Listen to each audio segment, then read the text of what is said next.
All right, I'm all set. I've got my audio settings figured out. I apologize for the last video where I what did I even do? Oh yeah. I had the uh, audio play only on the right side. If anyone's wants to make their own videos, the way I solved that is I switched everything to mono because I'm only using one mic, so that's the correct setting. And I switched it in OBS, going to input properties. Oh, actually, I don't. I think it was here. It was advanced audio. Yeah, advanced audio properties. You got to select mono because you're only using one mic.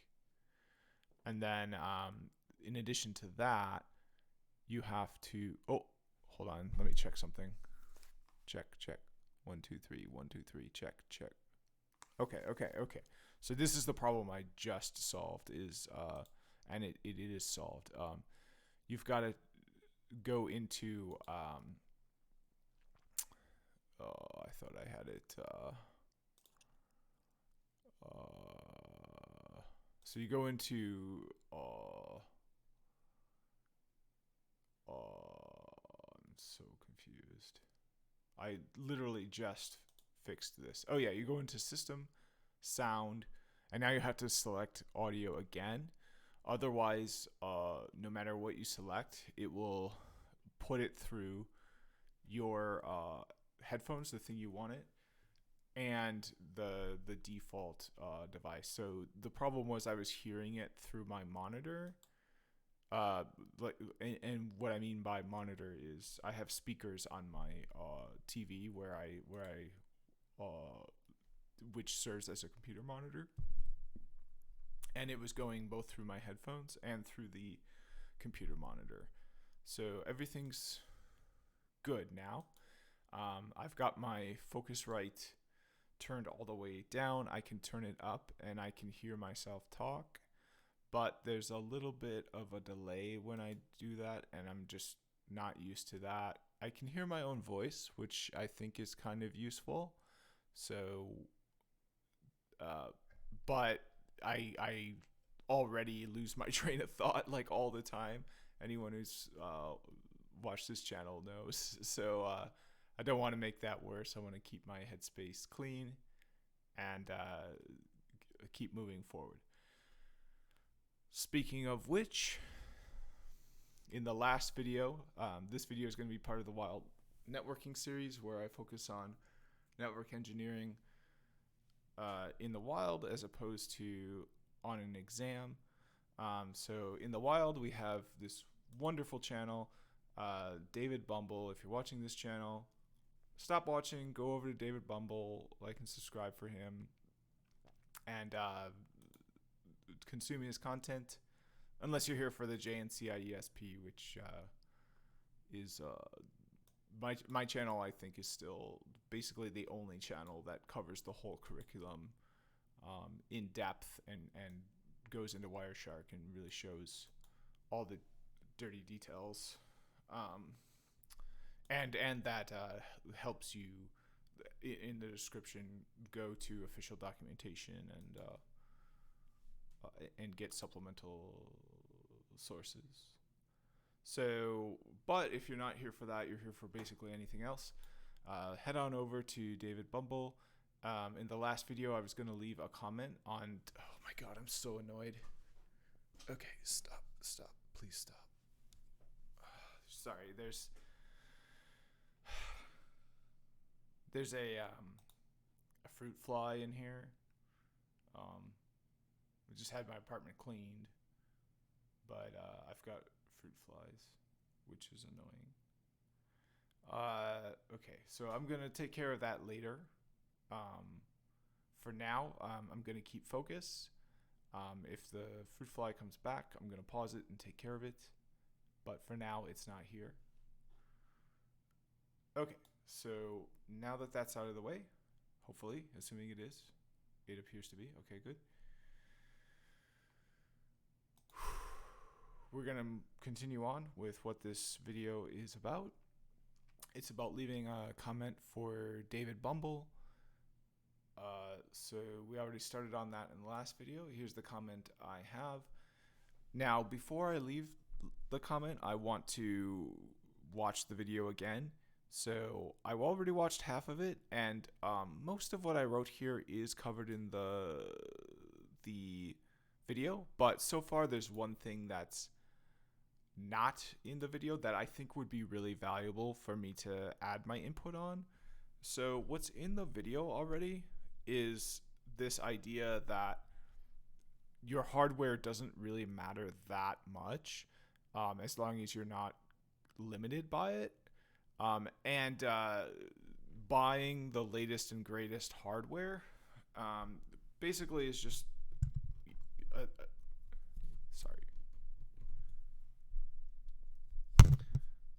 it's not worth the time and the money to buy the latest hardware, because all you need to do is learn some basic concepts. So, and I talked in the last video, what do you mean by the latest and greatest? Because there are governments and militaries developing cutting edge supercomputers. Like, you can't get your hands on that. So there is no such thing as something that is the latest and greatest when it comes to learning computers, unless you're a high-ranking, valued officer in a military that is part of one of the most developed nations on Earth.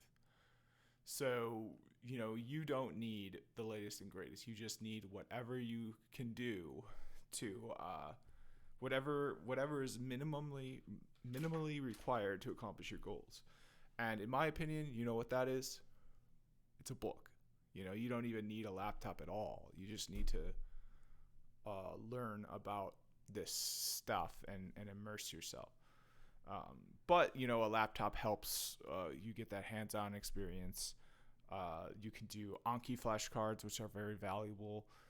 So I do recommend actually buying a laptop of some kind if you don't have one.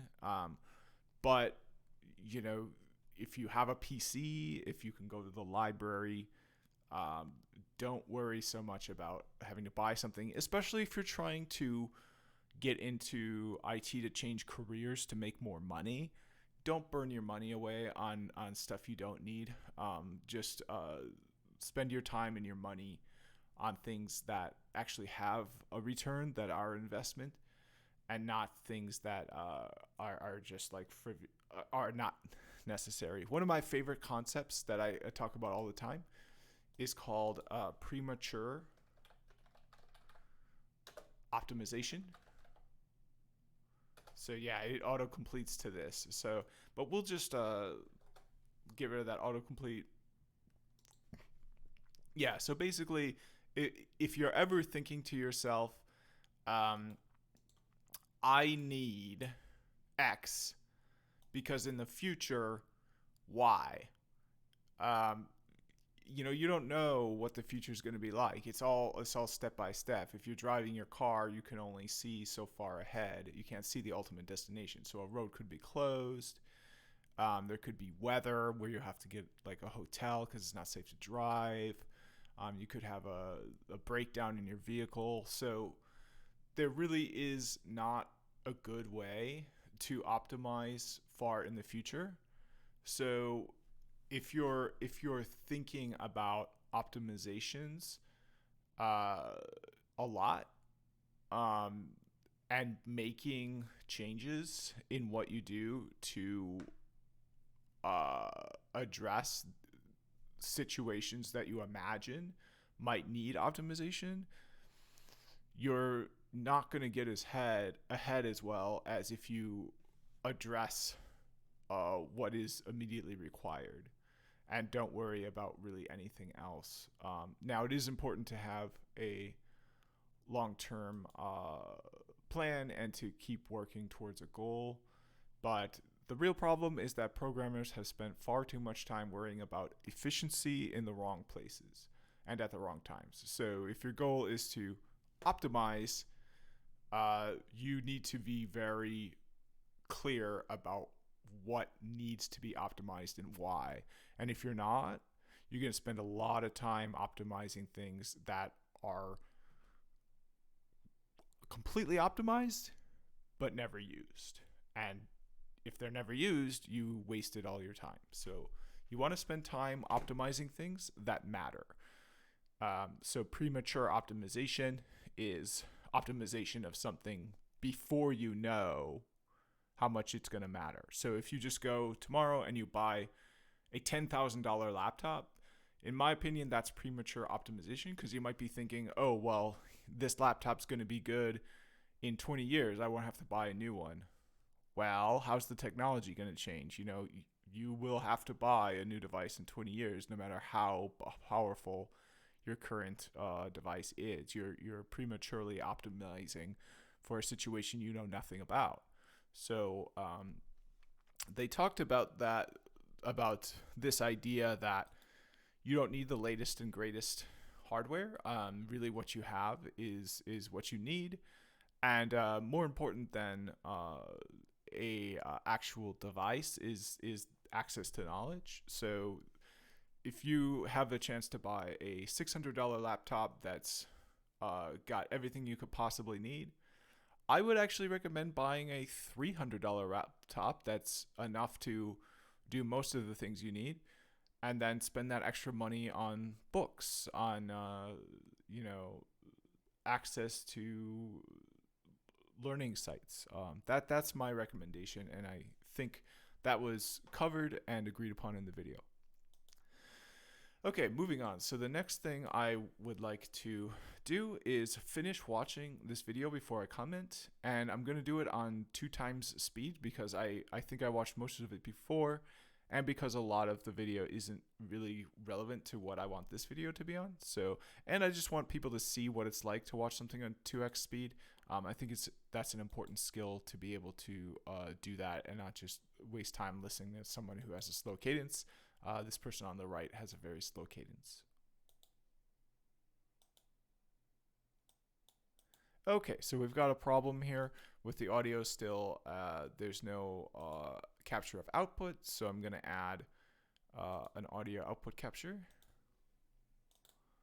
And the Focusrite should be good. Okay, so now it should be fine. For like demos and like exactly. Okay, it's not fine. So now I'm very, very, very confused. Let's try to go to the settings. We're gonna go to system. Nope, it's not in there. We're gonna go to the search. And we're gonna type in audio. Okay, so we've got no options for audio.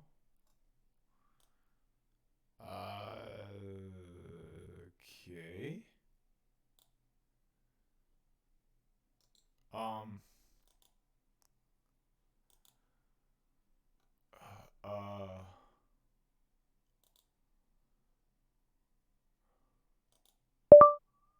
Testing. Okay. So with that having been said, a lot of people say good options. Oh, here we go. So we've got this.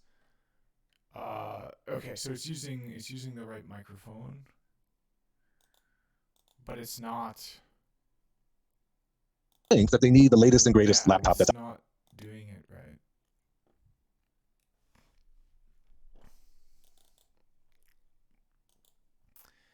You know what? I don't think I need to watch the rest of the video. Honestly, I think what I have to contribute is unique enough that even though I didn't see the rest, and we can see what is covered, basically what I want to say is, and let's write it out. So if you use a hardware in your learning, you can discover for yourself why it is not the best. This is a valuable skill in the real world. So if you use hardware in your learning that is not perfect, you can discover for yourself why. This is a valuable skill in the real world, especially if you can provide clear evidence for why you need an upgrade. Okay, so I'm going to collapse all of this down. The shorter the comment, the better. No one wants to spend that much time reading a random comment when they could read a published book. So if you use hardware in your learning that is not perfect, you can discover for yourself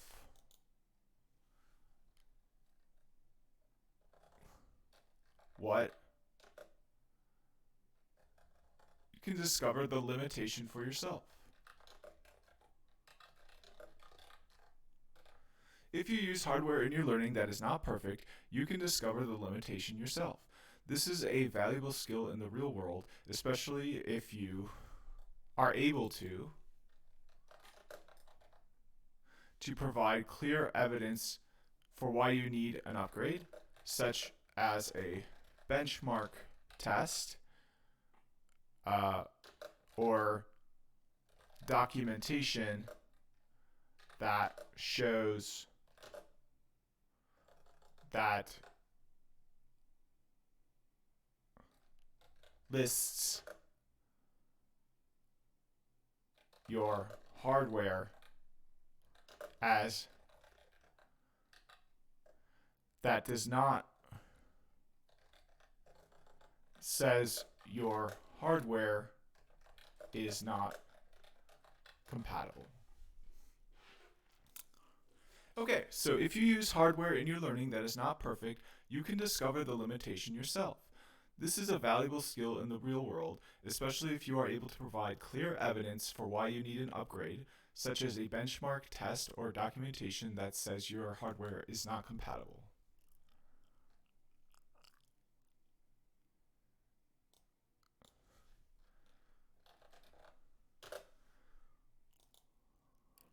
Okay, so there we go. I'm pretty happy with that, and this video has been going on for almost 20 minutes now, so I want to keep this shorter, especially since I'm still working out this new microphone, and it's really not the best video.